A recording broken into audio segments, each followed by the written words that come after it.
Hey, what's up, you guys? I'm just sitting here enjoying my little morning coffee, watching a couple YouTube videos, and I came across a video where, I'm not going to point this guy out, but he was claiming that the Panasonic G7, which is a relatively inexpensive camera, it's the only camera I own, it's my first camera that I've ever owned, was not great for cinematography or being able to use it for anything cinema related.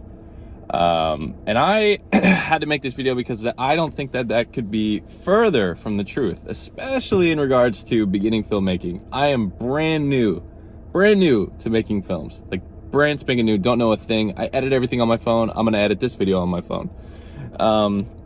But I just wanted to show some sample clips of like what I've been able to do with my Panasonic G7 with zero budget. I'm talking no money whatsoever. I'm brand new here, so I don't have like a ton of room of what I can say is true or not in the film industry, but I think it's all about creativity, what you're able to do with the equipment rather than the equipment itself, in my opinion. I mean, you guys could see these sample clips and think that they're trash, but I think they look pretty good for not really knowing what I'm doing and kind of just winging it.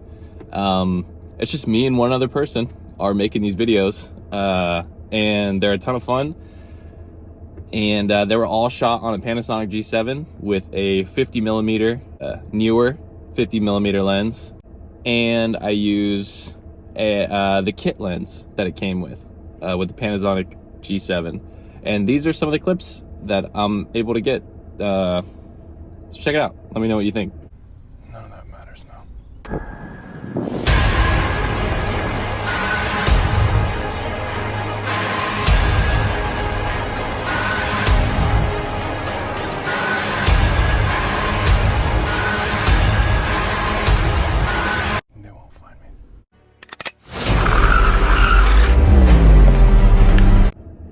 So yeah, not bad. It looks a little cheap, but it's fun. You know, it's a project that I'm working on for a series that I was going to do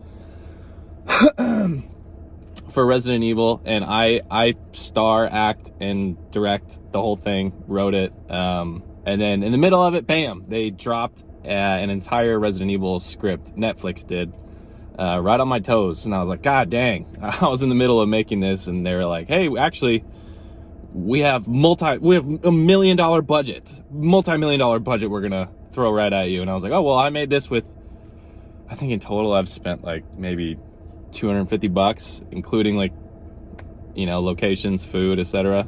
Probably not too bad, but yeah, they just dropped that hammer on me, so I'm kind of scrapping that project. I'm on to the next one. But if you guys think that that's pretty cool and you want to know how I was able to do that with so little experience, I don't know what I'm doing.